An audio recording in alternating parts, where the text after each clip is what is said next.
heartbeat.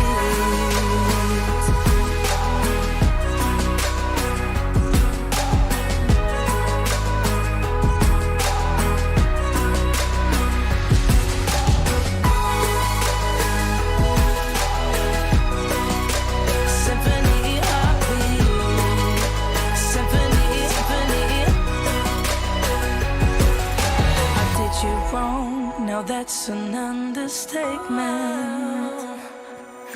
To walk alone, I guess it's my repayment.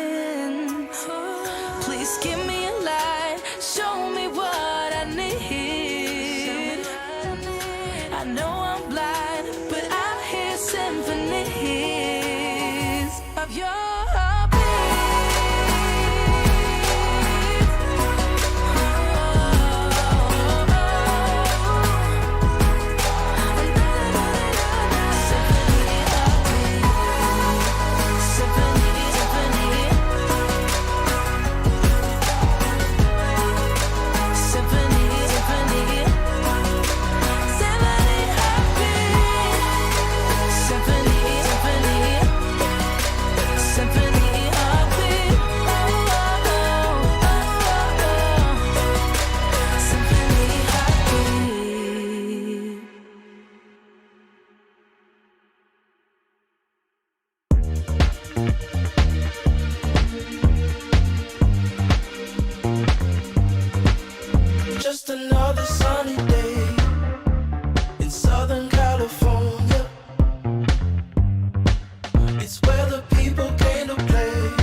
I know you're the worrying kind.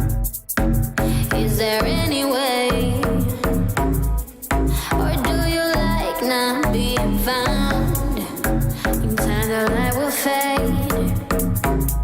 Don't you know I worry about you all the time?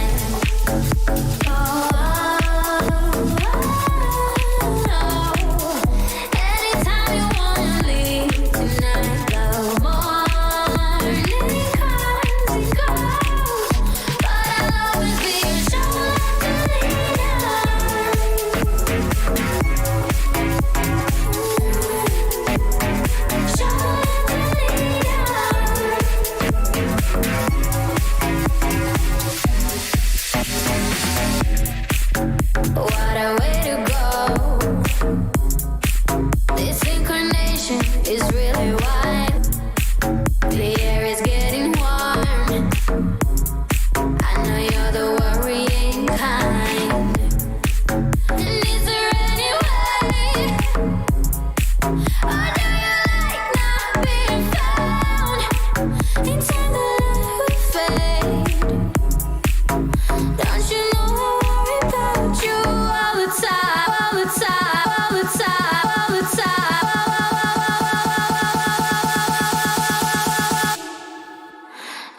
slipped away.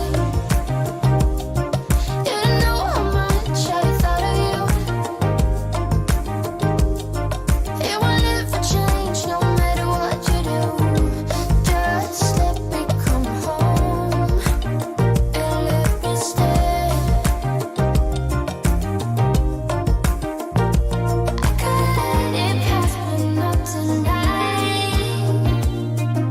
I could let this pass, but tonight I'm leaving for Tokyo.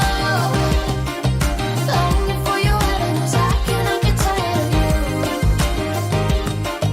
Walking on the streets again, feeling lonely and blue. Tokyo, Tokyo. Will we ever meet again? Do you remember me too? I am so addicted to you. Tokyo, Tokyo. I went out today just to see the light. It will never change, and I know I'm leaving, trying to find out what I want, but it slipped away. You don't know how much I thought of you. It will never change no matter what you do.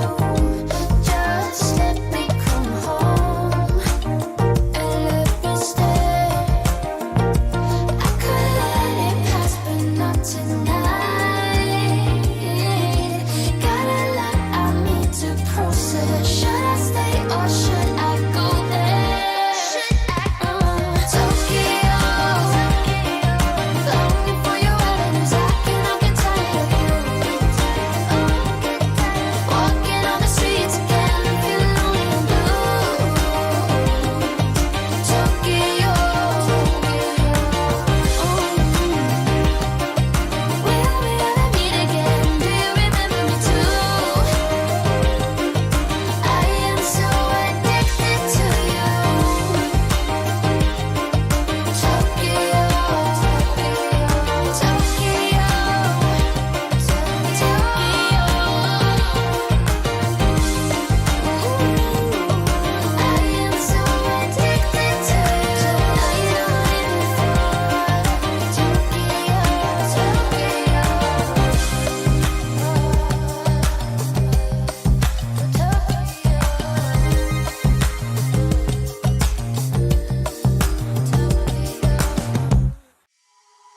I'm hoping what I said could make you change your mind, though it doesn't really matter when my hands are tied.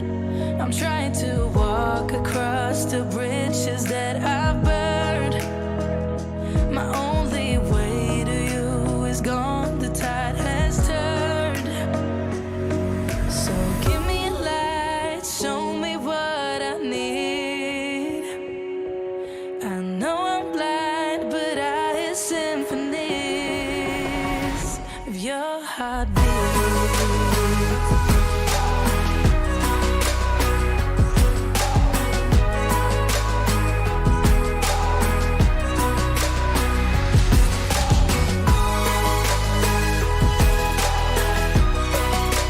Symphony, heartbeat.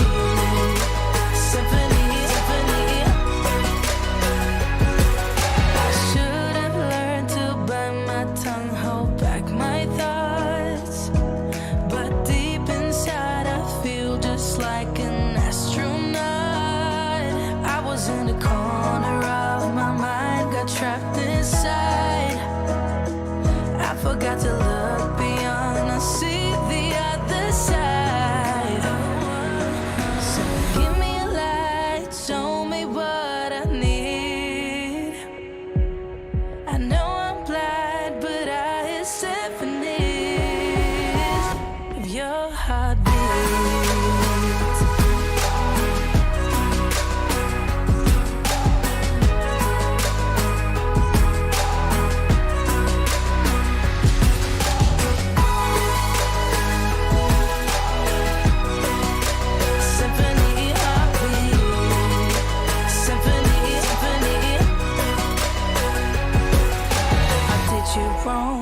that's an understatement. To walk alone, I guess it's my repayment. Please give me a light, show me what I need. I know I'm blind, but I hear symphonies of your heartbeat.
Welcome back, ladies and gentlemen, to the Zotac Cup Valorant, powered by NVIDIA, LG Ultragear, Crucial, and Corsair. we return after what was a tale of reckoning, where Reckoning Esports really God damn uh, it, dude. did.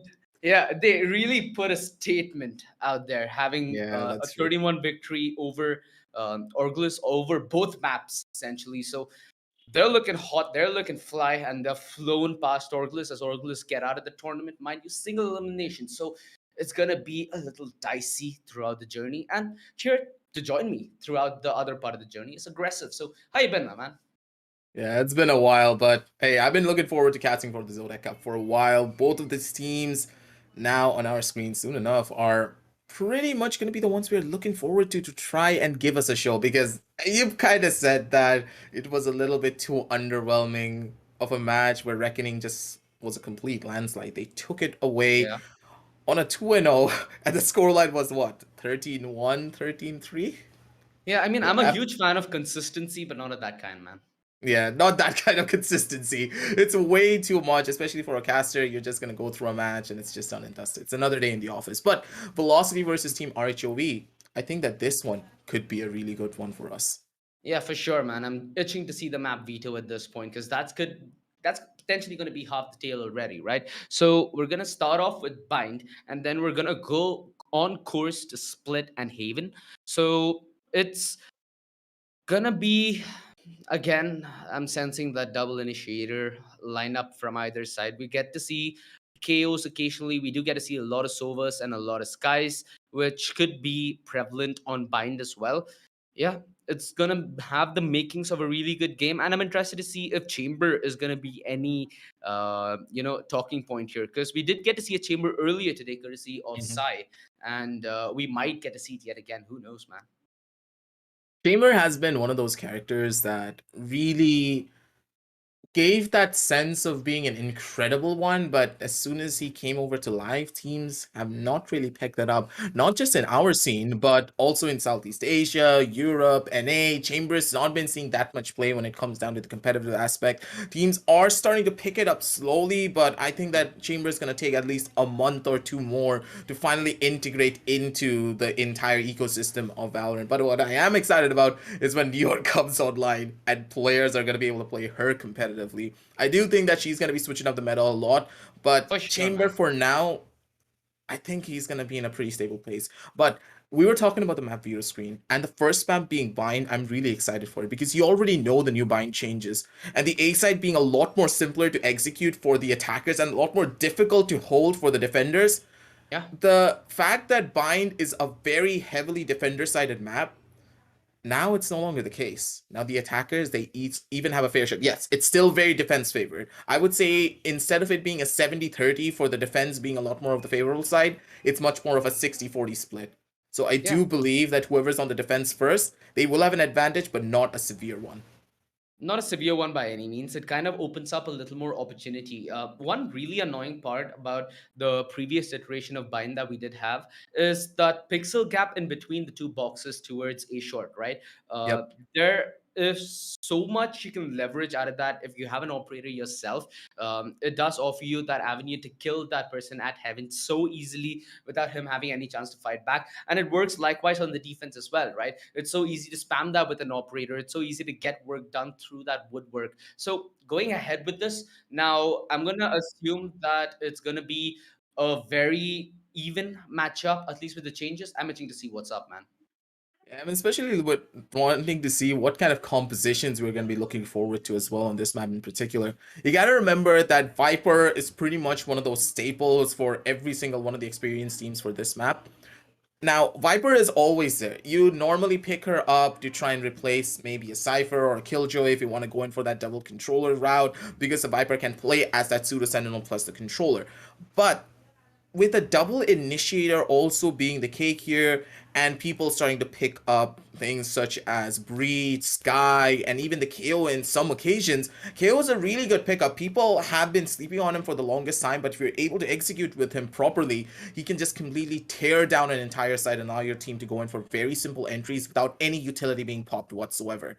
So I'm Yep. expecting a KO to get picked up eventually at one point, but I want your thoughts. Because in my eyes, I'm expecting a double initiator. There's going to be no changes whatsoever on that. But for velocity in particular, I know for a fact they're going to be going in for the double controller setup with a Viper and an Astra. That Viper Astra combo works really well together, and Astra has become a staple to what we've come to expect today, right? A Yeah, that's Viper true. situationally works really nice, and like you said, with the introduction of Neon, I'm interested to see what the repercussions are for having a Viper, because you do get cover of similar kind, just of a shorter duration, so maybe a setup. But let's quickly head to the agent select as we head to the relevant agents of this matchup. Yeah, Yeah, expected. raise. So I think that's staple already in and of itself. The double initiator comp, it's gonna be alive, not on the side of VLT, sadly, but on the side of our hedge optimistic esports. So, you know, they have that Sky, they have that Sova, which means when the peak has to come in from a person like, let's say, Deathmaker, he's gonna be met with a lot more resistance on either side. This is going to be a difficult one in general to try and consider how both of these teams are playing, because look at it like this here, OG. Hmm? On one side, you do have the double controller set up, but you have a lot less information to work on. On the other side, you do have a double controller setup, you have a double initiator, but you don't have that similar levels of firepower. Now, why would you pick up a raise on this map in comparison to maybe just picking up that double initiator and double controller setup? The primary difference is that, okay, you're putting a lot more pressure on your jet to perform. While on the other side, Velocity, they can just share that pressure and share that workload between each other. There are two duelists. If one can't take the entry, there's always going to be another one to take the sidelines and take the hold for themselves. They can carry the mantle forward for the entire squad, but with INQ being in such a tough spot, will he be able to fill those shoes? You That's just what gotta we really hope, need to right? find out.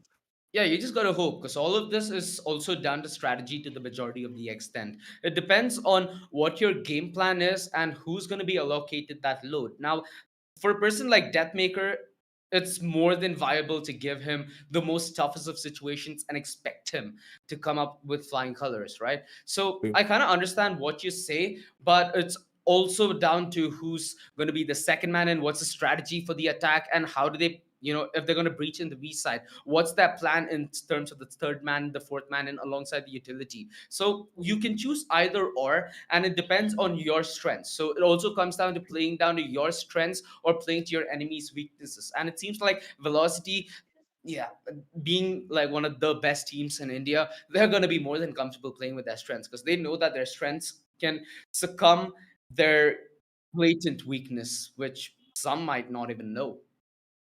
Thing with Velocity and what they're really weak on in general is if they get surprised by a certain strategy, it takes them a little bit of time to get used to it. And the fact that RHOE are a completely new roster, they are just now coming in back together. Kawhi, Bybee, INQ, Fox, and Immutable. You know that you can't really read into any of the strategies that could be coming on down in, but what we do know is the composition that RHOE are running are very, very difficult to run on the attacking side. For sure. And you can already see why. Yeah, though. Nice tap on INQ. Yet to find any response, as it's just way too much to hold. Bye-bye. Try to get something at mid, and yeah, like you said, aggressive. I expected VLT to come out with flying colors on the attack, but this round seems to have answered everything that we were asking. They have it in them. They can take fights, and it seems like the setup around it. I see two Areses. Oh, they're doing it. Oh yeah, baby. They know the Ares is better than the Spectre now. They're running it. God, please don't. No. Hey, we were talking about this for a while. I wanted to play with the Ares when we were doing our 1v1. You were like, nope, we are not touching this weapon. But hey, in the game, they're gonna make you feel the pain of this one. Well, Marzel, he's trying to play this one aggressive, and Deathmaker, perfect opportunity, perfect timing. They played this one together and they get both the frags. Hellfighter, I'm so happy that that didn't work, you know? So many more clips of it if it did. So, this push. Nice. Mutable. He's found the back lines, and What? Marcel, he falls prey to it. Deathmaker He's gonna rely on the information from right away. Ooh, he's trying to go for the good headshot, shot. and he does. Easy. Beautiful job with the drone. That was a force spy. Yeah, the support was phenomenal. The force spy completely forced to shreds. As we head to the O, BLT looking strong. This is gonna be a rough one for them to come on back from, especially when you force spy like this. You gotta remember, in the last round, the fact that they force bought, they had no money, they didn't get the plan, they didn't even get a couple of kills, and even on this round, how many did they find? Just 2? So now their eco's taking a massive hit. They need to go in for a full-scale save. And Velocity, they're just gonna keep on building bank, and you know what's gonna happen if Deathmaker gets the operator in his hands again. And He doesn't even need an operator, he has a pocket operator known as the Sheriff. Yeah, easy said than done. Man makes it look like it's no effort put in, right? Alright, so he's as consistent as he can be. He's just playing peekaboo with the drone there. Nice stuff. I just say nice stuff and it goes to him with an Ares. I take it back, sorry.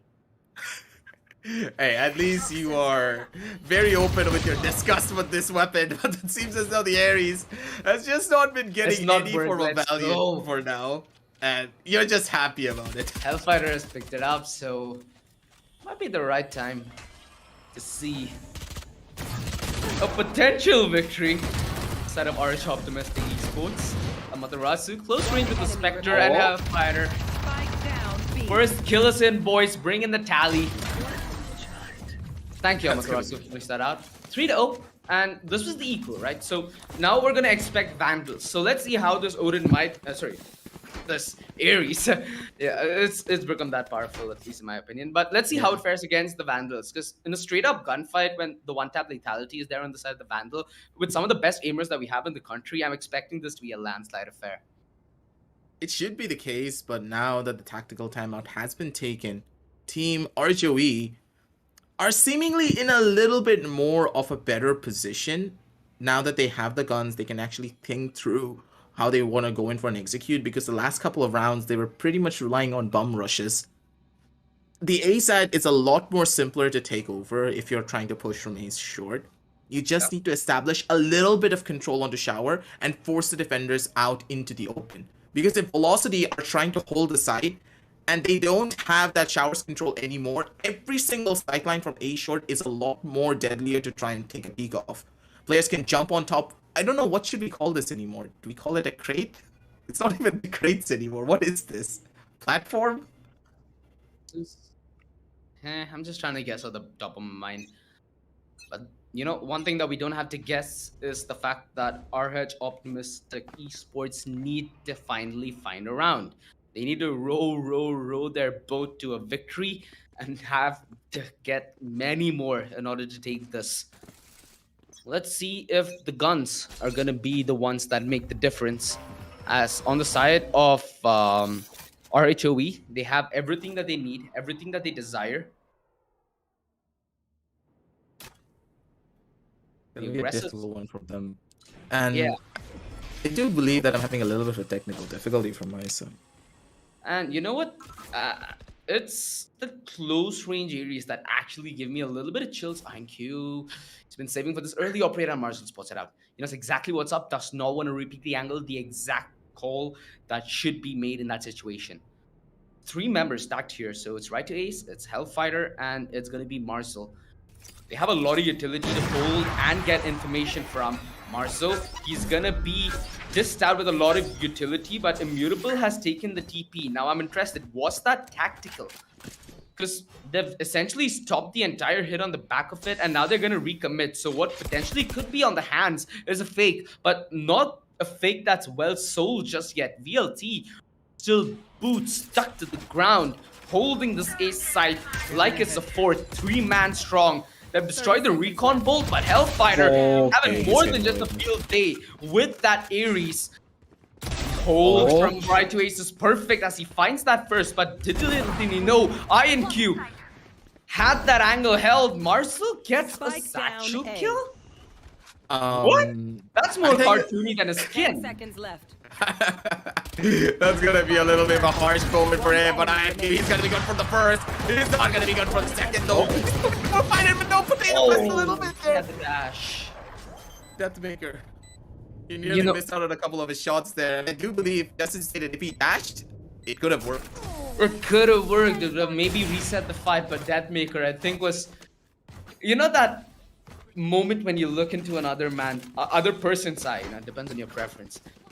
You just sense the whiff. You see the anger. You see the frustration. I think both of them faced that anger, frustration. They were just lost in it. At the end of the day, Deathmaker not only wins that fight, which nets him the 4th round and denies any kind of rounds, but he also gets a free operator now. That's, I know it's January now, but it feels like Christmas for him. Yeah. He's getting an early Valentine's Day present. And at this stage, he's gonna he get gives the good love. use out of it. That's all that you need, but INQ, he wants that operator back. He didn't want to give this present to Deathmaker. He wanted to keep it for himself. But for now, at least, he's just gonna be waiting it down through with his buddy Helev getting another kill from the sideline. And both of these Jets, they're going in for a little bit of a Mexican standoff. They know that each other, they're pretty much right next to one another. The information has been given out, but on the A side, there's 2 players holding, and Deathmaker, he's not going to be missing this shot anytime soon. He spotted out the arm. They're going to be taking a swing in together. INQ, you're playing a major escape here, but against Deathmaker, you're not going to be able to win that. 2 freebies for himself, and Deathmaker, 3K. It's just that simple for him. Imagine having your own operator perform a surgical operation on your entire tactic. It's like gut wrenching. No. Why are you hitting Deathmaker, yourself? it's Why are you surgical. hitting yourself? I don't know, man. It feels bad, you know. We've had so many whitewashes today. This felt like a game which is a little more even. It started off now as a velocity hype train. They're not gonna, you know, be derailed anytime soon. They've also built up that economy alongside their momentum, right? It's not a lot of members they've lost across the past few rounds. So that's also something that we need to bring in consideration here. The momentum's strong, also stronger courtesy of the way they've been winning. 5-0, that's the first half done already. We've seen, I think, 2 days of this already aggressive. So it's at this point like rinse and repeat. They're just gonna try to see what they can figure out at this point. Team RHOE, they had a very rough start already. And we do see that INQ once again pulled out another operator for the attacking side. Now, OG, you know that I love the attacking side of the operator. We know how deadly it can be, but that's the thing. On Bind, especially with the new changes, how confident are you in taking all of these fights? Yeah, I mean, There's so many angles to check, but the thing is, like, yeah, I understand there's a different angle for the attackers to take, but also the defenders can use it. Yeah, I think at this point, maybe it's just to get the better of each other in terms of the patch. Of course, it's not as grinded as the patch prior, right? In fact, just released today. So these are changes that people are still going to be a little accustomed to. That could have been the hit that stick, and it very well did, taking Deathmaker down to 17 HP. But the only problem is, it's a low Deathmaker, not a dead Deathmaker. That's a different story altogether. Bye-bye does do good. And punishing the aggression of Marzel, if I'm not mistaken, was trying to be a little too overly ambitious towards Shars. So he gets punished.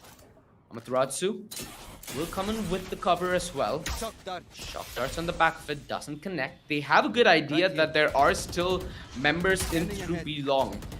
One thing that they do not anticipate though, or might not anticipate though, is the rotations. Actually, I eat my words. It's a 3-man stack towards B. That's exactly where the hit's gonna happen. Velocity are now just setting for it.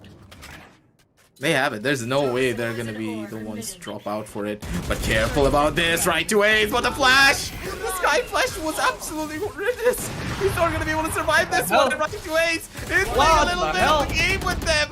What's happening here? Bruh. A ring around the Rhoe.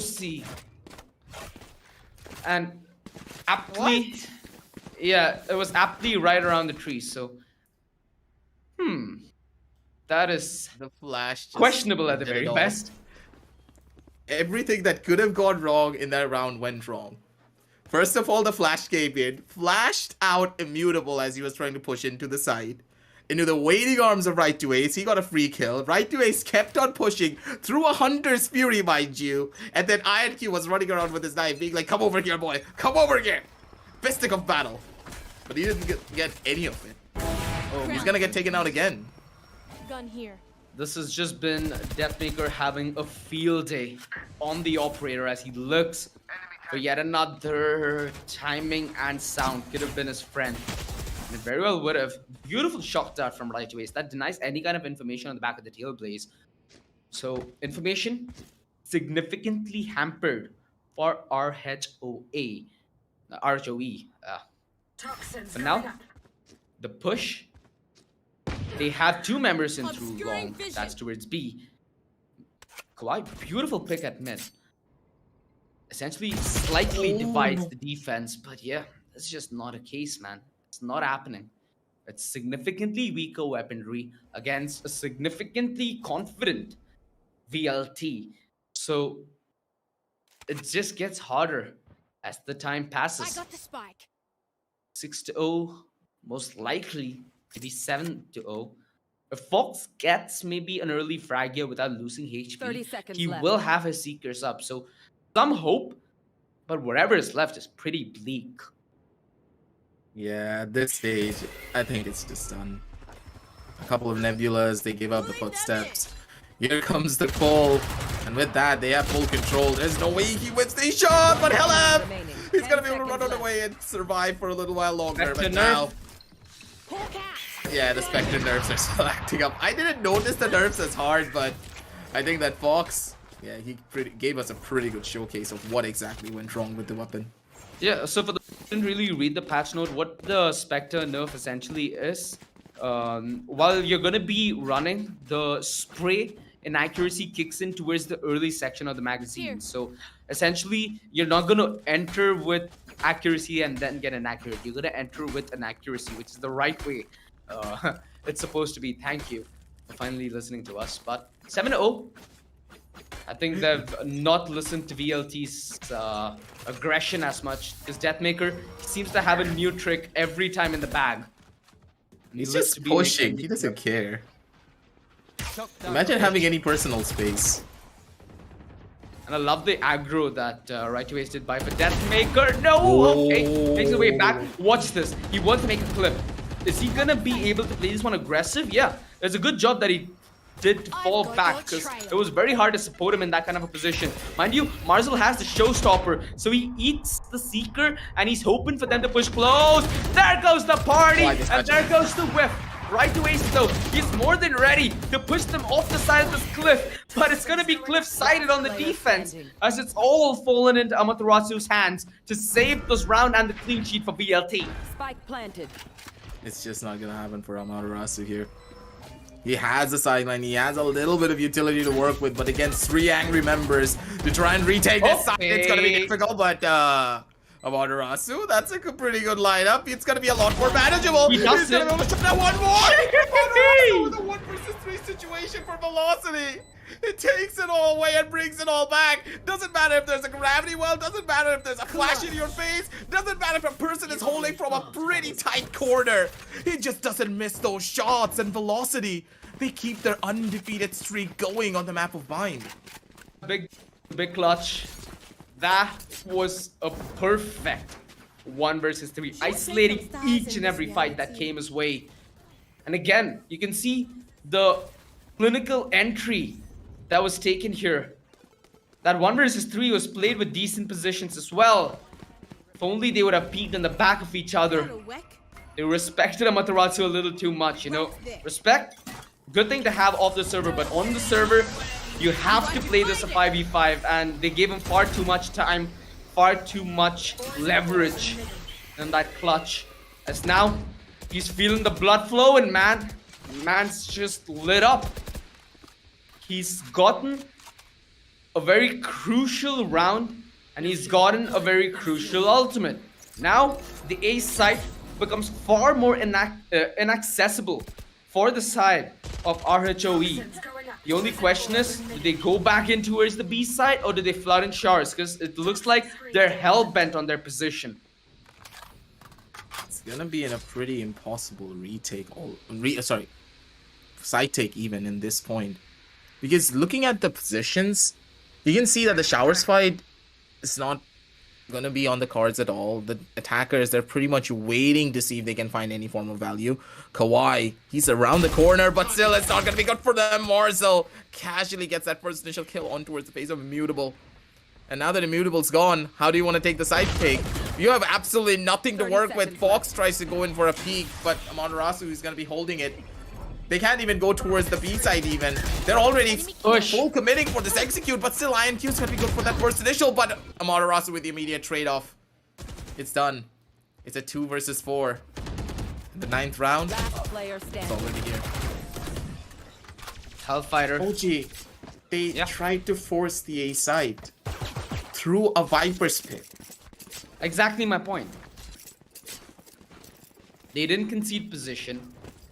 They really did not want to rotate in towards that B side. And mind you, towards the B side, it was Deathmaker playing aggressively too long on the back of his operator. So there was one picking, but danger, at least this kind of danger could have easily been evaded.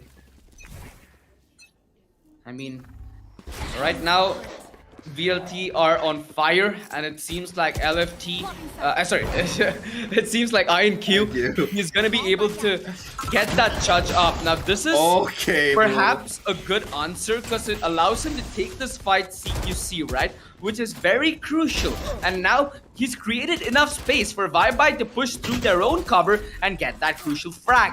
Marcel doing good and keeping the numbers on the side of VLT as it's a 4 versus 3.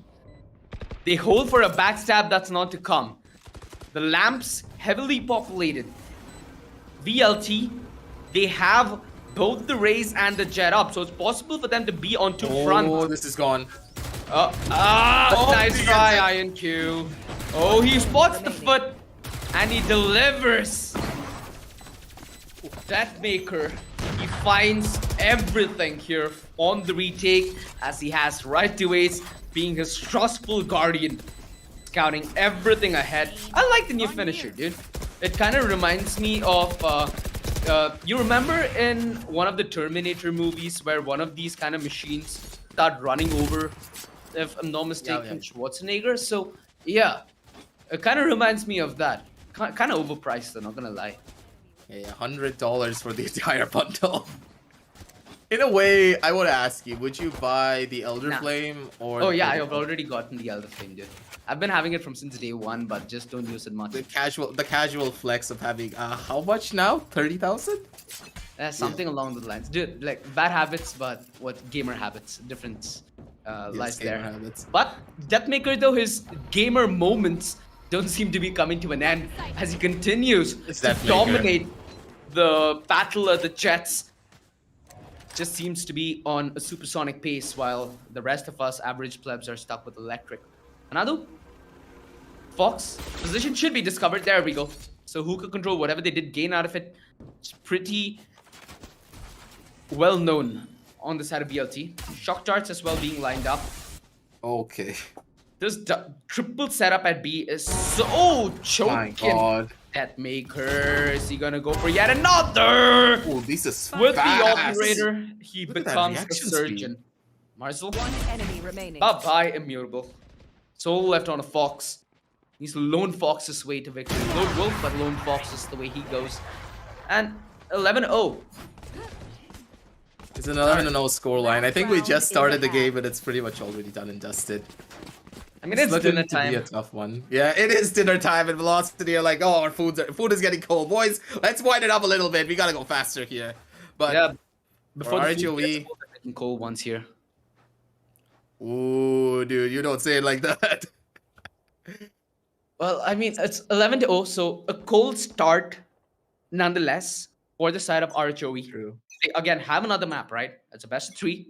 It's still a single elimination, so delivery time needs to be right now, my man. Deathmaker looked like very nearly he landed that shot. INQ is gonna be playing aggressively on the back of the Seekers, trying to get his blades from up, but Hellfighter Beautiful deny, and he's working on the back of the Hunter's Fury. Play aggressively in through One Chars. enemy remaining. Marzel and right away just shut the rest of the show down.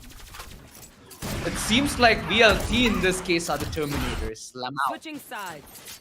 The Match thing point. is, OG, you gotta remember, this is the map of RHOE. This is their pickup. And there's a high possibility of it being a 13-0 scoreline. Mentally as a team, what are you thinking right now? Are you falling apart? Are you preparing yourself for the second game? Because to lose out on your own home map like this, on your own pick, to a Jet who is on a 21-1 scoreline. 21 KDA. How do you deal with this? Don't. I think I think that's how. I think we just don't. Like at this point, let's just hope that Lady Luck is on the side of RHOE and maybe they find one round. Maybe. Can you hear the fat lady singing?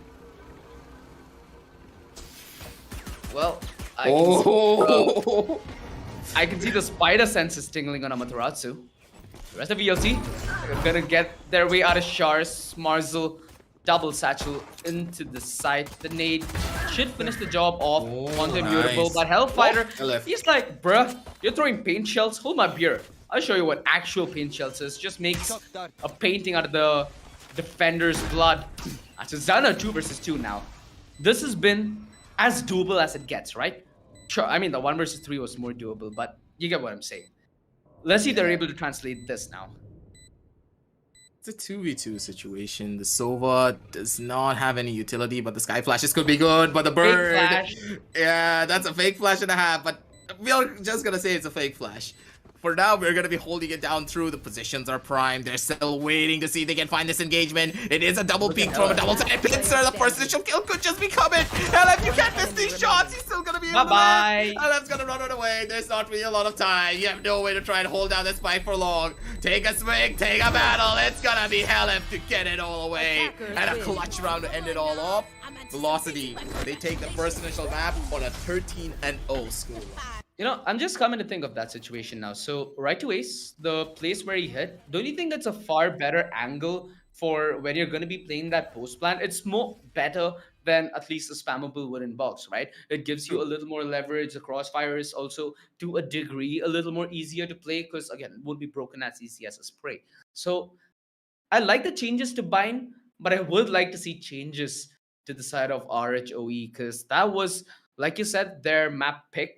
Hopefully, in the map coming, they can fare a little better. Yeah, I'm just trying to find points that we could talk about, but I'm finding very little. Yeah, I think that as soon as we do head on down over towards the match highlights, we're going to be able to relive all of the moments to get a proper view of exactly what went wrong for RHOE. So let's head on down over there. And right off the get-go, let's just look at the minimap instead of just looking at the frags, so we can not talk about the factor of them not playing for trades, but for the pure raw strategy basis. What were they planning normally in all of these different executions? They were going in for fast full-scale rushes on towards sides. They were trying to use a utility to overwhelm them, but that's the thing here. You are playing a double controller, double initiator setup on the side of attack for your first half. And we know that this composition suffers heavily from any form of aggression. You cannot put that much pressure on your Jet. It just never works out unless you are a team that can perform to that caliber. Unless you have pretty much immaculate communication, you're just not going to be able to make that one work. And I do believe that the team is just not ready to play this type of a comp just yet. And you can see it throughout this entire matchup. I didn't see a single trade fight at all. It felt as though they were all running around by themselves. And the strategy that they had was solid. They had the basic groundwork of what they wanted to do. But as a team, they were not able to execute it together. For sure. You just got to hope that the story turns around like INQ there. Had to turn around. My To find around God. stories. Very funny. A very funny happening. But I think that's been the case for the majority of this game, right?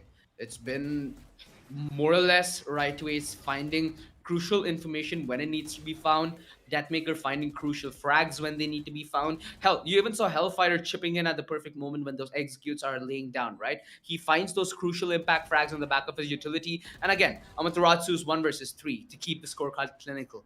Phenomenal stuff from the veteran himself. So a lot of these calls that they made on the side of RHOE. Now, this was a very crucial one. Why would you commit to the ace side when there's already so much utility that's meant to shut you down? That's the thing, like, these are the type of situations where you question what the IGL is trying to employ. What is he trying to do to push you forward? The calls were to keep on pushing onto A, try to wait for an advantage instead of maybe looking for a B-side execution. I understand that you're afraid of Deathmaker and his operator. It's not impossible to force him off the angle if you're able to use your flashes properly. These are the type of problems that you really shouldn't have when you consider the names in your roster. Yeah. RHOE, yeah, he's an insane jet player. He's pretty much called a prodigy that could rival players like Deathmaker and SK Rossi. We named him that when we first saw him. But you need to invest resources into him, not just the entire squad. And the fact that the team is having such a rough time trying to play together, I do believe this is because the roster is still brand new and they still haven't really worked out the kinks as much. Yeah, for sure, man. I think right now we're starting to see the chinks in the armor of the teams that did go to that did take a little bit of a hammerage in terms of this roster mania that's happened lately. But I think all of us need a break, right? The players need it, we need it, so do you, ladies and gentlemen. So go restock on your Red Bull, go restock on your popcorn, go restock on whatever you want, because hopefully the next match is going to be one that you did not want to miss.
Ladies and gentlemen, welcome back. As we're heading into map 2, we set our eyes on new horizons. We set hopefully new expectations because I don't want to sound insane while I'm saying this out by myself. I just want there to be one close game aggressive, one close game. Yeah, I'm pretty sure that us as casters, we always want to get that thrill, but when it gets a 13-0 scoreline, like it just feels very underwhelming. Yeah. Not just for us as casters, but also for the audience back at home. We want to see RHOE succeed. We want to see them try and take down Velocity, or even just push them to a 13-10 scoreline or something along those lines. But to take a 13-0 on your own home map, OG, that's, I don't know how you're gonna come back from this. Like, if you were in the shoes of RHOE, what would you do? Hmm. I'd say just chill, dude. At this point, maybe what RHOE are looking for is more practice playing with each other, right? I think we've also mentioned the fact that they've had a couple of changes recently. So the roster is still young. And now, with a chance at a tournament like this, an open tournament, in fact, it's not really a big risk. You can take this loss and you can also learn from it. So you just got to hope that they learn from their loss and they don't let it hamper their mental as much. There's still two maps more to go potentially. As we're heading in towards split now, we might have a chance of getting a closer scoreline, but that's only if the mental of RHOE is gonna be on point. Now that requires good morale, that requires good teamwork, it requires good synergy, and more importantly, it requires calm head. Now we know that these players have a calm head, we know that these players have synergy, we know that these players have it in them, but at the moment of asking it demands, it gets a little harder to pump the old machine up and get it warm. So the 13-0, sure, take your losses where they come, but also take two L's and make them a W. Now see where you can improvise, adapt, and overcome on split. we did mention the fact that the composition was a little bit of a problem. You can't really put as much pressure and reliance on INQ to succeed, as he was the only single duelist. Now, let's quickly head to the agent select to see if it's going to be the same story on rinse and repeat, or is there going to be a change? Because right now, with Fox hovering over that race, there seems to be that gaze of change upon them. They need to try and figure out a new strategy, and I do believe having that double duelist composition should give them that little bit of an edge to work with. But on the other side, we do see a double controller setup coming immediate from the side of Velocity, and Marzel, of course, he's going to be going in for that race. He doesn't really play anything other than that race. And if you do play a single duelist composition on the map of Split, it's pretty much a comp that you can never really get behind. And you know why? Because Split is a map where you don't play based upon control, unless you're on the defending side, of course, but you never want to play this for a control basis. You want to be aggressive, you want to take fights, and you want to try to flush out your opposition from any corner that they could be holding. Yeah. And Raze is like the perfect machine for all of it.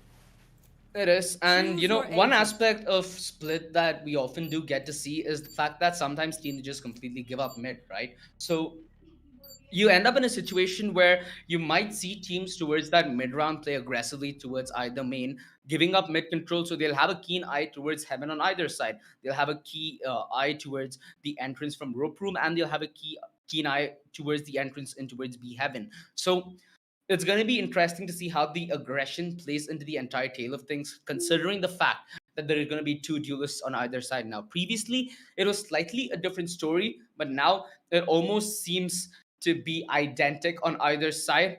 It's all going to be based on the duels and the homework that these teams have done. We've seen Astros to be influential on this map. So True. I think from my side, for RHOE to make their way back into this game, we might need to see some impact coming in from that Astro utility, because it didn't seem like it impacted VLT much, at least the utility in the game prior. So let's quickly head into the game, ladies and gentlemen, as we have RHOE playing things on the defense duty while it's VLT on the attack.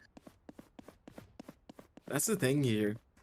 You can see both of these teams, they have gone in for very similar compositions, with the primary difference being the Viper being swapped out for the Killjoy. Yeah. Now, I don't know about you, but I personally prefer the Viper over the Killjoy after all of the other tournament games that I have casted, I've played in. The Viper just adds so much of a variety in the way that you can execute for any sideline, or you can go in for a defensive hold. It's hard to argue on why you need to pick something like a Killjoy to even hold the side down. Killjoy feels very generic. You have the Killjoy lockdown, yes, it's very powerful, but after you use that lockdown, what are you really using the Killjoy for? Yeah, at the end of the day, with how information plays out on Split, Killjoy's utility, the information it gives them is only momentary, right? And it's something that is easily counterable by making sure that you play aggro in the start, then slow the pace down, which is something that many teams like to do. So like you said, that Killjoy, it seems a little questionable.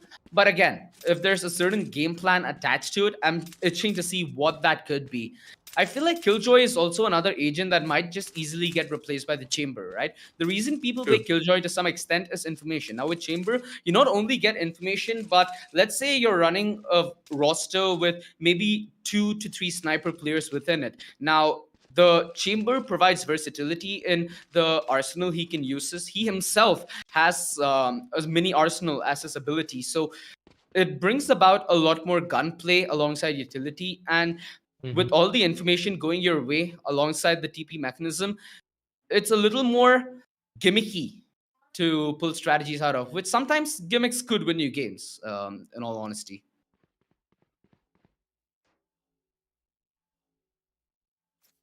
So the pistol, yet to go. We have the Sky towards the B, so we might expect early main aggression.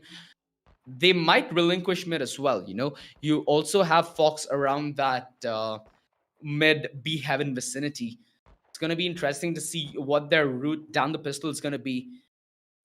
Of course, with the guns, it's a completely different story, right? On the pistol round, you're not only going to be short on utility, but there is going to be a disparity in terms of weaponry. You might have a player with a ghost against you, you might have a player with a sheriff against you, which brings about a world of change in the decision making that you do end up taking. The So, thing- yeah. So, add on to the fact of what you were saying about the chamber. The fact is, people are just not comfortable in using chamber at all here. The thing is that, okay, what maps do you think chamber is really good in? Personally speaking, like, I just want to ask you, I want your opinion, because in my eyes, I haven't really seen a very specific map that just screams like, oh, this is a map built for chamber. I'd say Fracture to be a very chamber-oriented map just due to the fact that the attack and the defense, so especially the defense, right? You've seen the defense play aggressively on the chamber, on Fracture. So when you have the chamber on your side, you essentially could alarm bot an area and put more attention towards the other side of the map. And you'd be able to get good wind of their aggression, which in many instances, if left if in many instances left unlooked, could be easily punished at a moment that they decide. So I see chamber to be pretty relevant on a map like Fracture. On any other map, I'd say Icebox to some extent, but I'd also see the use of maybe a Viper on a map like Icebox rather than having that chamber. Because let's be honest, I don't think chamber, even though a Sentinel, is also comparable to maybe a Viper pickup. Depends on what the team strat is. Yeah, Chamber just feels to be one of those characters that you could possibly get behind, but there are so many other characters who do the exact same thing, but just better. And I completely agree with you. I do believe that with the recent meta changes, Breach having an uproar through the entire community, Killjoy's been losing her spot. She's not that strong anymore, and people cannot get a lot of value out of her utility in general, and even her ultimate gets nullified by a 150 credit ability. So you gotta remember, why would you play something like that when you can play something like a chamber instead, which can manage your team's economy as well, especially when being played at the highest level by players whose aim can even make a sheriff look like an operator. They don't miss headshots at all. Bro, you talk about all this stuff. I feel sad for Big Daddy Brim right now. Like, Brim's just like sitting in that corner outside of Split, being like, hey, I used to exist. But that's pretty much the same story for all boomers.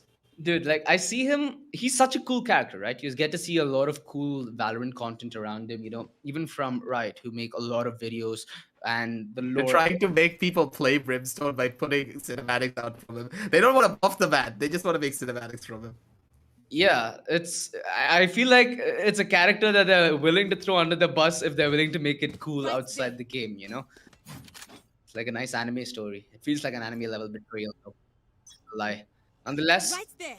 it's a story of redemption potentially for RHOE. Immutable gets a little bit of info on the back of that tailblaze, but INQ has been pushed back. If I'm not mistaken, he did have to use that tailwind as well. The aggression, well punished by the side of VLT. They're not giving RHOE any kind of space to work with. They're not giving them any kind of aggressive avenues. With their push towards B main flat, they're essentially just playing a default right now, which is playing passive in towards the site. Something that's kind of easy to punish on split. Marzel, though, maybe taking a little bit more of an aggressive approach of his own. They spotted out the players. They know for a fact that the A side is pretty much ripe for the picking, but Marzel, he's second-guessing himself, especially after the Viper wall was put up. Yeah. He's not going to go in for that push anymore. But now the defenders, they're trying to become a little bit wise on their own. You can see 3 members from the defense are already holding What they would be waiting for. the defender spawn. But this execution onto B could just break it all down. 30 seconds left. The push, though, it's not like RHOE won't play this passive whatsoever. INQ does have his tailwind there, so whatever I said earlier. Oh no! The flash pushes INQ back. Deathmaker uses that space to push in. The flash actually blinds Deathmaker, and Immutable, he's able to hold for just a little. Fox. hello. Turn around, Deathmaker. This man has no chill. INQ, he's still making do of what's left. VLT. A 2 versus 2. Deathmaker being so dead low. Full on Kawhi. Kawhi, is he gonna commit to the push is the question. Right to Ace. Beautiful job on the discipline. He waited for Bye God to then peek into the Raptors. Dealt with both of them, knowing that the onus is on him, considering Deathmaker's HP. Pistol round, came close, but no cigar. It's just never gonna happen like that. I thought that, okay, the first initial mistake from VLT would give them an opportunity there, right to Ace flashing out his own teammate, but oh my god, that shot from Deathmaker though. Poor old Kawhi, he just got absolutely turned on. And there's no way you can come on back from that anytime soon. Ugh. That's going to be a tough one, but for now at least, they're going to be able to mentally reset and possibly get themselves into a better spot. But for now at least, Marcel, he's just flying through the side and he's trying to get as much control as he possibly can. The A side is completely empty, and the defenders, they're looking in for a retake, but to go in for a retake with very bare-bone buys, or even no buys, sorry. Oh, that shorty's not going to be able to do much. Oh, let's go! Maybe I spoke a little bit too soon. Yeah. But now, they have a little bit of real estate in towards the side, and Deathmaker losing control of the fight at screens. Marcel keen on the trade, and it's all on Immutable. 1 versus 3. It's gonna be hunted down viciously. Oh god, the Ares. No, not with that weapon, please. It's your favorite gun. You did him dirty. Hey, it's your favorite gun now. No, bro. No, let's not cross the line. Let's not cross the line. Hey, from now on, whenever we play a game together, I'm like a Ares every single round and just dropping it at your feet and walking away slowly. Ah, damn it. Alright, time to make a new account. Let's go. Well, talking about making a new account, I just hope that this is finally time for RHOE to open their account. Because it's been a map plus 2 rounds and still been 0. So let's see whether the guns will be able to make the difference. Because again, new map, new them. That's what I'm expecting. And it's going to be VLT playing on the bonus. Added to that, my god. Oh, that close range judge just ain't gonna budge. Ares discovered, INQ evades it.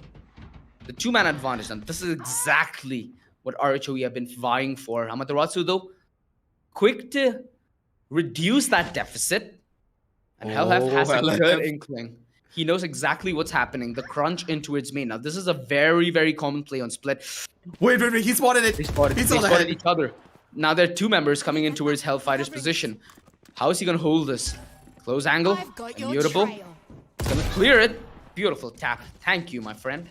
2 versus 3. The advantage not on the side of VLT. RHOE. Their positions given away by the Seekers as Fox anticipates the aggression from right to Ace. But are they going to expect the double aggro? Amaterasu, he's been pretty patient in his approach, and he has both the Viper Spit to deny. This could be big. Oh, he's going for it. The lineup, it's perfect. He does not need to commit to the fight though, and he's going to line up the second Molotov at the perfect moment. Time being wasted, crucial seconds being bought, but is this a job done enough? Yes, it is. Oh, that was so good. I saw green still on the floor, and I thought that was done for sure. Immutable, he probably just clenched his cheeks and was like, all right, I'm just gonna sit on this. Either I die here or either I die as a hero. Either or. He's gonna be able to do what he can. He's gonna be the one to survive. 5 HP remaining. He's still gonna be able to find it. 1 into scoreline though. And honestly speaking, I think this is already a better start. Yeah. For now, it's their first round that they've gotten on board. Hopefully, many more of which are to come. The gravity well. Perfectly timed to deny INQ's aggression on the back of the tail, on the back of that guiding flash. Fox knows exactly what lies ahead of him. He heard the amount of footsteps at mid. This aggression through B main though, I think this is perfectly timed. This is necessary for them to fight this back. VLT, a 4-man commitment in, and that's just a bait and switch to perfection. Bye-bye. As Deathmaker makes quick work of Death in towards main. Fox though, a crucial trade that keeps RHOE in this round. Viper Spit committed a 4 versus 3. The numbers not favoring RHOE, and so does the utility as it shuts them out of the sight. This is just VLT choking. But how long will their grip last is the question. Aggressive. They have full control over so many different avenues, but oh, Deathmaker, a little bit too much aggression is gonna cost you, Fox. He's pretty much shooting bullets right next to the ear of Right to Ace, but Right to Ace is still gonna be the one to survive. He's looking to see if he can find a push for himself, but this is smart. Team RHOE, they know that they can save these guns and go in for another buy in the following. Even if they lose here, it's not the end of the world if they're able to save all of these guns, but you're playing a dangerous game trying to take these peaks way too early. And now that they have the control, they have the sights, they're just gonna keep on going for a push. They're gonna be safe. 3 guns are still on the cards. So now, this doesn't look as bleak, this doesn't look as grim, but you know, OG, it's the map of split. If you don't stop the momentum from being gained, it's just gonna snowball out of control. Yeah, mind you, it's Marzel dangerously close to Showstopper, if I'm not Oh mistaken. yeah, that execution is gonna be even more deadly. Yeah, both Marzel and Fox, for that matter of fact. So we're gonna get to see a party sometime soon. Let's hope it's a good one. Or a couple of Rosals. Get out of my way. Just gotta hope for the best, my friend. Positive vibes. You know, I have played so many games, I've casted so many tournaments at this point. You have as well. We have seen more Rosals than ults actually working. That's what keeps me going, man, for the good ones. It's always a surprise. The Rosal is such a 50-50 after so many of the nerfs that came to her that at this stage I have no idea. Whenever I see that ultimate, I'm just praying, do not Rosal, do not Rosal. And hopefully they're gonna be the ones to maybe just find a couple of kills. But Vibey, I think that Marzel, he could be biting for a bit more than he could chew. Yeah, you know, ironically, it was Marzel a couple of years ago who was claimed the auto shotgun demon and might have just faced off against it. Lucky to do the opposite and not commit. Yeah, Fox. He's trying to poke and prod behind that Viper's wall, but it's Marzel to take Immutable down. Deathmaker. One dagger, and that's INQ down the drain. Fox being discovered, dinked through the box, dinked to oblivion. Bot coming back. It's all on Vibe. Spike planted. This man has phenomenal aim, but he needs to pull off a completely different kind of game if he needs to get the clutch on, which I don't see likely. Deathmaker. Staring at the ground. He's having a little bit of fun out here. He's like, I'm searching for the footsteps. I can smell it. Well, Vibey, he's gonna be able to walk away from all of it. exactly. Just the scent that he was able to catch, not the prey. And well, I think Vibe's praise has been answered. He's gonna live to tell the tale, and he's not gonna be able to take anybody down with him, which is fortunate, because there would have been a lot more from where that came from. 4-1. I'm trying to find plus points here, but I really need your help. You're aggressive. What did they do different? The thing is, the way that the defenders are holding down their sides, they're playing it very passive. They're not trying to take any form of an advantageous play. Okay, what I am gonna say that their defensive holds are just not working because they're losing out on gunfights. What they freaking do, you do lose out on gunfights quite often. But one of the other problems that I'm seeing is that, okay, you need to switch everything up. You need to try different styles and different strategies to maybe catch VLT off guard. Why not go in for something a little bit more aggressive? And they answer my prayers! And they're gonna be answering back with Fox in a beautiful kill. Beautiful paint shell. But still, look at Deathmaker. He's already on A heaven. He had full control. He rushed it all down. He's gonna be able to do the damage, and the A side's gonna be completely ripe for the picking. It's theirs. They have full control. And hey, they're screaming free real estate straight into the ears of Team RHO. One enemy remaining. Deathmaker doesn't seem like he wants He's to a stop real estate whatsoever. agent. Yeah, one thing positive though is Kawhi is gonna get close to his. I mean, after this death, he will get his Astral Divide. So maybe something to look out for. The Astral Divide is a great piece of utility to hold aggression, right? So let's say hypothetically they're able to hold aggression for about the 30-second mark, close to maybe 45 seconds to when the round starts. they can then use the Astral Divide to just keep them further at bay. I'm just thinking out of the box here. I'm just thinking out loud. What else could you throw at them? That's a potential good tool. Of course, IronQ does have the operator, so if his initial peak goes unpunished by utility, he can certainly deliver a crippling blow.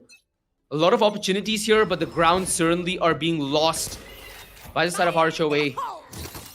And oh, Marcel, I think he's gonna get it. Yep. Oh, he does a good. He doesn't even nice do try, buddy. damage. Yeah, that was a close one, but Wait, why? what? He dodged that? Nah, never mind. It can eat him. And he gets punched. I thought for a Yeah, second he he's dodged that with the way too. he played the cover, but it's a far too enclosed corridor. And the Astral Divide finally does come in. Oh, the shorty. Here it comes. Here's the moment that you've been hoping for, but on one side it's gonna be another. And I do believe that Marcel could just be fighting him a bit more than he could chew here. He's waiting for a flash. They do spot that out. The turret's on the other side. They're waiting for the corner to be cleared. And Marcel is waiting for it. He's taking a swing. He spots out one of the players, but still That's he's it. gonna be able to get away with murder. The shorty's gonna, sorry, not the shorty. The judge is gonna be the thing that gives them that tiny little bit of an edge, but they don't have the time. The spike timer's ticking down, and they're just gonna try to hold the attackers down inside of the sidelines for as long as they possibly can. They find a couple of exit frags, but that's all that they get. Nothing more than that. Every single one of them are gonna die out, with only IronQ and Amaterasu being the ones to survive. The operator is safe, but your rounds, it's not looking good at all. Yeah, and rounds is what they need desperately, right? Whew. Marcel, he's gonna be having a nice smile after that kill. Just allowing the boombot to do half the dirty work for him. Sentry. And it seems like VLT, not shy to do dirty work whatsoever, as they're just not giving any resemblance of hope. Even in that 4 versus 5, it felt like the hope was on side VLT. So that's how good they're making this look. That maker prods his way in through the site. Marcel fights Prods along his with way. him. And this is going to be another retake situation. These have not been going the way of RHOE. And you can bang against a brick wall as many times as you can, but it's going to require a lot of banging for it to break eventually. A lot. And maybe with this first initial pain shell, they should be able to find out something. Nope. Tiny bit of damage being done to Amaterasu, but with the defenders that killed the ultimate could be a lot more different. Marcel is gonna be good for the first initial kill, but IronQ is gonna be able to come in for good cover. That operator pays massive dividends. Come on, he's gonna be good for another one. It's immutable on his side. Fox gets a final nail on the coffin. Amaterasu takes a back seat. He's gonna go into the underground. And rising up to the top is gonna be the side of Team RHOE. A good start for them, because now finally with this round, finally with this comeback, not only are they able to take a 2-6, but stabilize their economy. They've been in pretty much economic distress from the start of the game. At least now, they're gonna be able to alleviate some of that pressure. For sure. They're going to be able to hope for a little better, I hope. A 9-3, an 8-4. Still doable, although still very hard considering the economy that VLT have been managing to just reinvest upon. They've not had as many deaths. It's only Hellfighter and Right2Ace who've been hitting the bed quite often, so they have no shortage of money. They're getting close to their ultimate, so they could potentially put this round to use in farming it up and getting closer to it, even if not winning it. But of course, they're looking to take the W. And they're creeping up mid. No info whatsoever on the side of RHOE, INQ. What the dog doing, bro? What the dog doing? Exactly. Able to dodge the utility, but it doesn't really translate into them completely knowing that Vents is breached. They're accounting for it, sure, but knowing, that's a different tale altogether. Yeah, I don't think they're gonna be ready for this one. I'm gonna be giving it a couple of seconds, and Fox is probably gonna get doomed. But no! Backup is already there! Beautiful from the bottom of the side. He comes in clutch, takes out Deathmaker, keeps his buddy Fox safe. But still, the A side is given the looking sight, though. ripe and ready. They have 30 full seconds control. left. They're gonna be able to take it all out. They're gonna be able to plant down the spike and run on over onto postman scenarios. A lot of utility has already been used to try and break through that sideline. But Marcel, you're playing a dangerous game. You need to play it a lot more chill, and you just have to wait. He's He playing does for it. a very back-end corner. Monterasso's going to be able to find that first initial frag. Morrison whiffs out on a couple of his bullets, but that's an operator. You don't want to take that swing, because if you do, you can just be looking at death's door. But Morrison, massive white swing from him. INQ is still on that shot, and it's all over. It's time to go in for a save, boys. You're no way going to get it. INQ yet again running for the hills. At this point, it's more like a saving simulator for INQ, because he's not able to get the work done at the moment it's required. Remaining. Yeah. 7-2. It's looking So bleak. many save rounds, man. Yeah, it's looking bleak for INQ, because at some point, as a duelist, confidence has to be a core tenets of your strength, right? You need to make sure that regardless how the past few rounds have been going, you will be the man playing aggressive and you will be the man initiating the fight first. So I just hope that it doesn't hamper with that. We know the talent that INQ has. We know his ability to pull games. We know his ability to make clips. But right now, he needs all of that in one box and he needs to put on a show. Otherwise, it's going to be VLT. We're going to roll right ahead of them. This is, mind you, a single elimination bracket. So this is going to be RHOE's last hope in the Zotac Cup Valorant. Honestly speaking, here, OG, I don't think they can come on back from this unless they go in for a massive change. I see the same strats being recycled over and over and over again constantly throughout this entire BO3. And if this is the way that they're playing, I don't know how they're going to be able to push their way forward. It's already a 2-7. You know that this composition is just going to get even weaker on the side of attack. And on the other end, you have Velocity, who have a double controller setup, mind you. As soon as it switches over to defense, all hell will break loose. You're pretty much going up against an iron wall that you're trying to punch down with your bare hands. Oh, Amaterasu knows exactly where Immutable is. Gunning left on either end. Amaterasu dodges the flash, but not dodges the bullet. Bye-bye. Keeping the trades even. Still 3 versus 3. The operator. It's ringing and it's singing. Deathmaker with the blades. He needs to make sure that it's going to be as clinical as his shave. Oh, he might be handing out haircuts here. Immutable. I think the first step should give it away. No, it doesn't. Another round going the way of RHOE. 7-3 as they're pulling this back from a mere dream to maybe even a possibility. It's not looking that good for them yet, but you know, a round win is gonna give them a little bit of an edge moving forward. And hey, 3 rounds against Velocity, it's not really the worst of things just yet, especially when you are a brand new roster. So I'll give you the benefit of the doubt. You're still learning, you're still adapting, but you need to go and do it faster. The more time that you take, you're allowing Velocity to take full control of the map. And at this point here, OG, I think that Velocity, they're more than happy with the 7 rounds that they've gotten. Yeah, do they want more? For sure, because they want to get as much of a lead as they possibly can. But the composition that they have right now, as soon as this round swap happens, it's looking rough for them. So even if we do see, and that's a big if, a 7-5 scoreline where Velocity are not able to break through the defensive walls that Team RHOE have set up after that tactical pause, we may just be noticing something a little bit more interesting. The nanoswarm has been broken though, and now it's all up to Vibey. He's inside of the site, but for the execution, I don't think it's gonna be as perfect as Velocity would have hoped for. Dodge. Big stuff. It's a spike being committed for that fight though. And Bye-Bye's holding it with all his might. A 1 versus 2 required. Hellfire. Oh, LF. This is beautiful for him. Positioning. He has timing. But he doesn't have the duel down at the wire. Whew. That commitment there Last round felt before the a switch. little questionable. But I understand the reason to do so as well. They didn't really have a clear avenue to fight on the other side of the site. So you need to force the fight somewhere. The only question is, with the spike, was that a viable call to make? The thing is, they went in for an execution after using the flash, but the flash had given away no information.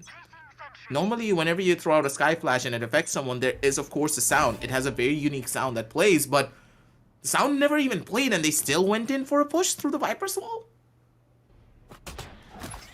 What was the planning in that scenario? It feels as though the small mistakes being made by Velocity will cost them, but hey, the Bulldog with its new buff, in the hands of Deathmaker, the headshot machine, hey, it's just a beautiful tune to hear. Yep, and Iron Cube, I think he likes this tune as well. Gravitating towards it, and he's lost in the melody as Marzel gives him the kiss of death. Marzel just can't stop helping himself with these kills as he gets every single one. Here goes the party. Are we gonna see it? Are we gonna see it? Kawhi, he's heading on towards heaven. Come on, Marzel. There we go. My boy. He whips it out. Gets the last kill of the half. It's been a party without a doubt for the VLT side. Maybe now they can head to the after party real quick.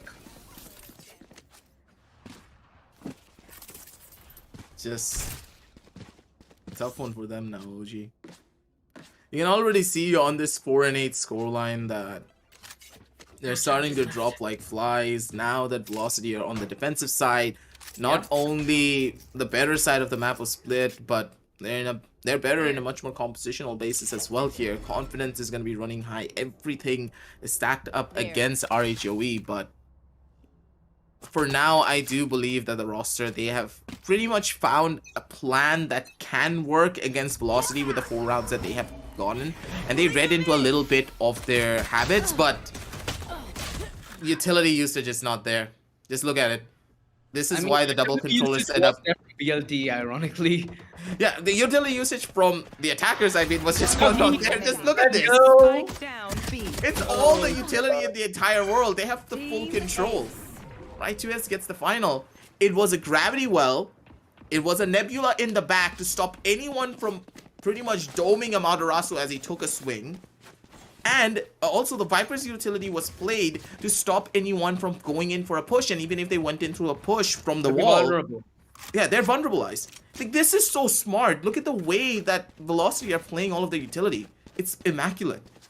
Yeah, and Valorant does hurt from time to time, right? I'm just thinking of RHOE's circumstance here and how it might hurt them. So for RHOE, so this is one fix that I've found. Whenever Valorant is this painful to me, I have a small playlist called Dil Ka Dard, which I use in all the other games I play to make sure that at least the sadness ends, as it doesn't seem like good times are heading the way of RHOE. Utility, Marshall, the Ares, every possible inch is being used against them to drive another mile towards victory. And this Ares, that's gonna add insult to injury pretty much. Everyone's gonna run this weapon from now on over that Spectre, and when people master it, it's gonna be a little bit of a problem. The Trailblazer's gonna be able to get some information, spots out 2 players at the bare minimum guaranteed. And RHOE, where do they want to go? Where do they want to run and hide? Marzel knows the exact position. Dude, these He's just gonna hold it. Dude, what is this?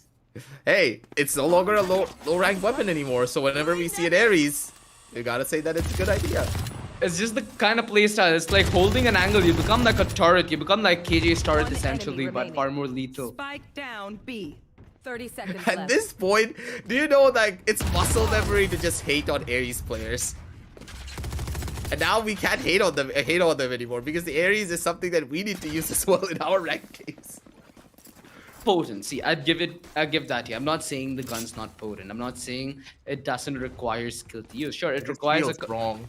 It requires some skill to use to a good extent, but the way it impacts the meta is like, imagine this: on the defense, you have people just camping around with Areses.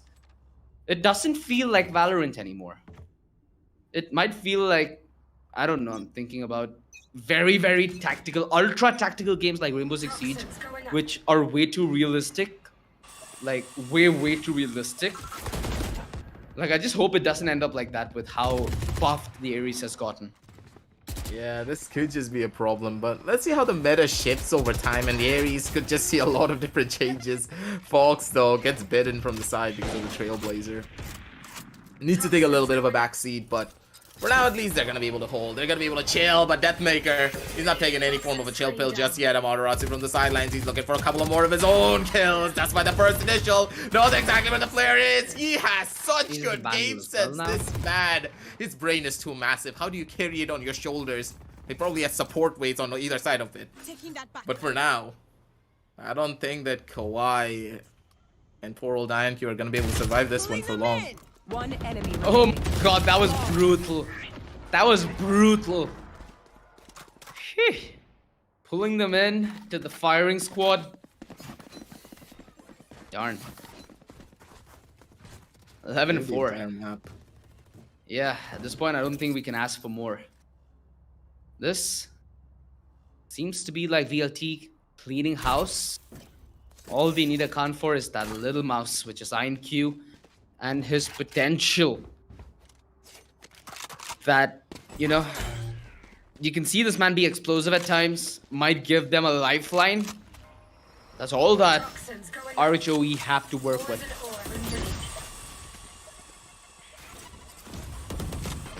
At this point, it's the last couple of rounds before the end circle comes in, but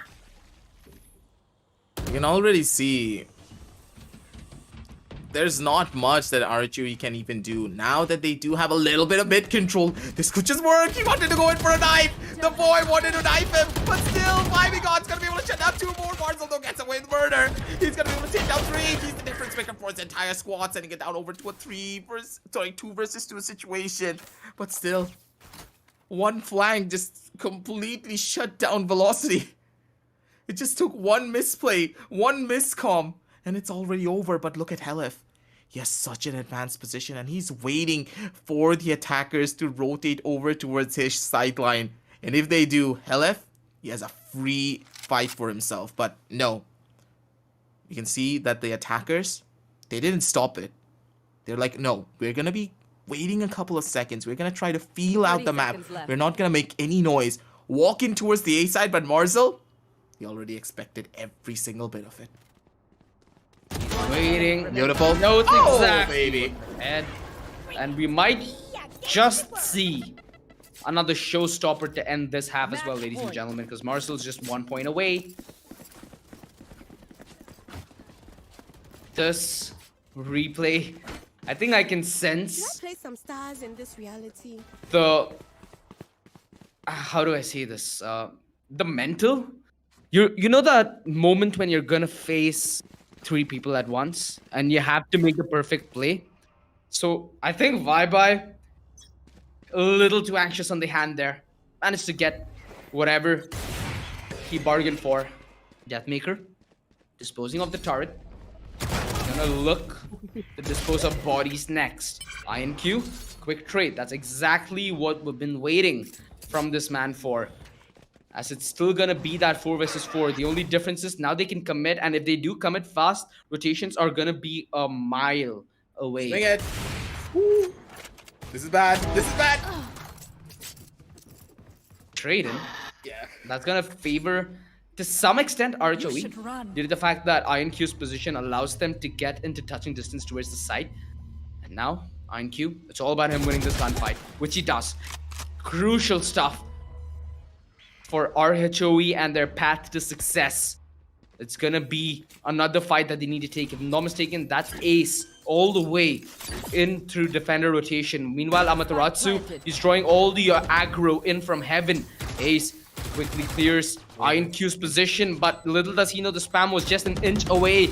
He anticipates his peak though, and he gets it. We might not get the showstopper to finish the game, but this might be a show to stop. And that's bye-bye, ending what Right Ace was going for. 5-12. Another round for RHOE to fight here in the Zotac Cup, as they're just one step away from losing it all. They're barely holding on. They're grasping at straws at this point. It's 5-12, man. And honestly speaking, the map of Split is one of my hated maps for a reason. It's so difficult to come back from. Normally on other maps, if it's like an 11-5, 10-5, you can always come on back from it. But how do you do it on this map? it's nearly impossible, especially when you're on the attack. Sorry. And look at If the your opponents utility have a strong committed hold. though. VLT, they've put the Viper's pit towards the A entrance, so it's only mid and B that they need to account for now, which is exactly where RHOE are headed. Marcel not detected. This could be the difference maker. Not only does he have positioning, but he also has the showstopper and all I've the got utility your left trail. unused. The Seekers are gonna come out from the side of RHOE, and Hellfighter, he could be in a position of high impact. He is in a position of high value though. The smoke right ahead of him to give him a little bit of maneuverability, Oh, and he baby. is just sneaking past the attack. Hellfire! The triple spray Defenders win. as he makes them pray for mercy. He sends them packing out of the tournament. VLT continues to put on a show. What a play. Hellfighter shows us exactly why an Astra player could be the most annoying player on any lineup. Those kind of highlight reels, it's possible only by juking. It's only possible by outthinking. And again, for that much utility, you need that much brain. Which Hellfighter, he has both the brains and the bronze. He just knows exactly what he needs to do to get into the heads of his opposition. And the way that he uses his utility as well, man. He placed a concuss, he placed a nebula in front of him before going in for a peek because he expected INQ to go in for a full-on dash. No one does this unless you're playing Astra at a pretty much 900 IQ level. He was fast, he was quick thinking, he knew that, okay, why should I take a swing by myself when I know for a fact that 4 members are holding outside of B main? Let me throw out a stun, let me throw out a nebula, walk inside of the smoke because INQ is going to be coming into my arms, baby. And then with just a simple spray down and with good spray control, he's able to transfer out on all 4 of those kills. That's exactly how you bring in the hurt, and that's exactly how you take control. But for Team RHOE, this was such a heartbreaking loss, but in a way, it's velocity we're talking about. They're pretty much one of the best teams in the entirety of India, and they're gonna have a pretty rough time trying to go up against them. Let's head on down over towards match height and see exactly what really went wrong for them. And OG, I'm gonna be giving the mic up to you first because I'm gonna add a small note before I do give it that I felt as the RHOE they had a lot more direction in this round. Oh, for but sure. The main issue was the communication again. Yeah, it felt like RHOE at least had more resistance compared to map 1, right? They actually posed a decent threat here, and they did manage to snatch a couple of rounds away from VLT as well. So that's just plus brownie points in the bag. Of course, we did expect the VLT victory in the first map, not by that much of a landslide, but at least in map 2, it felt like there was just an element of surprise in the air, which also put VLT on their feet. VLT, they played very diligently. That's something that you have to give them. Even though they are the superior squad, they are the one with the more menacing name attached to them, every aggression was perfectly calculated. The utility seemed perfect. Marzel's confidence was bang on point. And Deathmaker, it doesn't seem like he had any sweat breaking for, a long time. He just looked to be in control of the entire game. Amaterasu, he had brilliant showings both in Bind and in this map. Everybody on VLT seems to be more than prepped, more than ready, and they just looked far more clinical. I don't think there's anything else much to say, man. RHOE, nice tries, a lot they can learn from, but at least on Split, they did come in the way of redemption. That's what we can give to them, though. Yeah, RHOE, at least it's not another 13-0 score. You were able to get a couple of rounds. You were able to make Velocity rethink a couple of their strategies in multiple different occasions. And that's the thing. Sometimes you need a couple of these plays to try and just bring yourself back up as a squad. It's Velocity after all. It's going to be very difficult to beat them, but you need to gain the experience and you need to come on back as a stronger roster moving on down the line. And honestly speaking, when you look at the raw mechanical skill, Team RHOE, they have it all, but for now, the team play and coordination and utility usage, it still needs a lot more work. But hopefully over time, as the roster practices more, does more scrims, does more VOD reviews, just like this, like we have pointed out all of their mistakes pretty much. They can watch this one back and just notice how they're rushing into multiple different sites, just like this one. Their composition pretty much failed them. They were going in for full-scale rush from B main without any form of mid control or any form of presence there. No And here's smoke whatsoever to block off the heaven sight, man. And people were just holding there and waiting. Yeah, and this is the thing though. INQ, Vibe God, these are all names that have been on the uprise from since even 2019, all the way back then. This is their moment. They could capture it. All they need maybe is, like you said, a little more time, right? This is the first tournament we at TC are doing in the 2022 year, completely open. Gauntlet, sure, a bigger tournament, but there are 16 teams, and it's a strenuous process to be one of those 16 premier invited teams. So, yeah, just got to hope that later down the line, these losses are learned from, and we might just get to see a much more dangerous and a much more better fate for RHOE and its members. Let's head on down over towards the map recap and see exactly how it all played out. It was a tough one, OG. 13-0 in the first one. A pretty big ouch because it was Team RHOE's map pick. And then on the second one, it was the map was split. 13-5, a little bit closer on the home ground of Velocity, but was it that close? Did it really scratch the itch that you were hoping to get? Nah, it just wasn't there. Team RHOE, a lot of the rounds that they were able to get was purely based upon a lot of the mistakes being put up by Velocity, and Team RHOE, they were able to finally figure out how to counteract a lot of those aggressive plays that Velocity were making. But I digress. Really good try, and it's sad that we have to write them off here, because at this stage, you gotta remember, this is still a best of one. There's no second chances for you. Exactly, man. You get one shot, one opportunity. If you had it, would you make it count? That's the question we're asking. And at least Velocity, they were able to deliver. So we had yet another day of dominance displayed by one side, and it's been a pretty landslide victory on both the afternoon matchup and the matchup right now, right? Just gotta hope that better days are to come, which they surely are. You have some of the best teams, you have some of the newer teams, you have up and coming talent, you have everything here at the Zotac Cup. So for the longer term, for the entire month, we're going to be gearing up for more action. Before we do sign off, though, a huge shout out to our sponsors to make this tournament possible.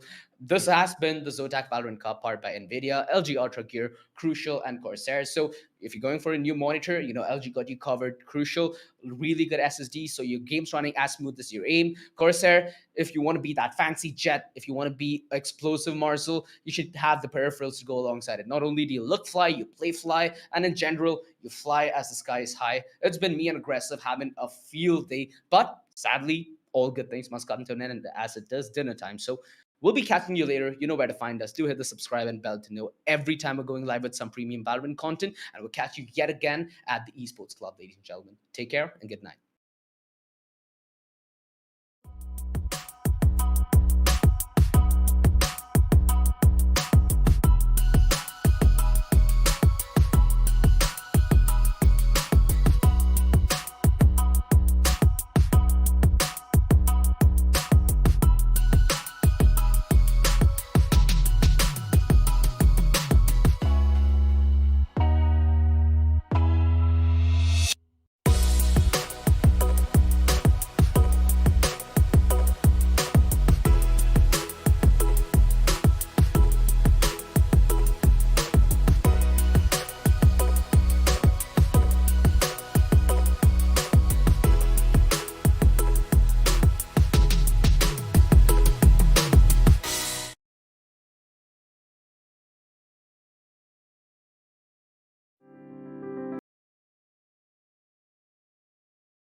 Bye.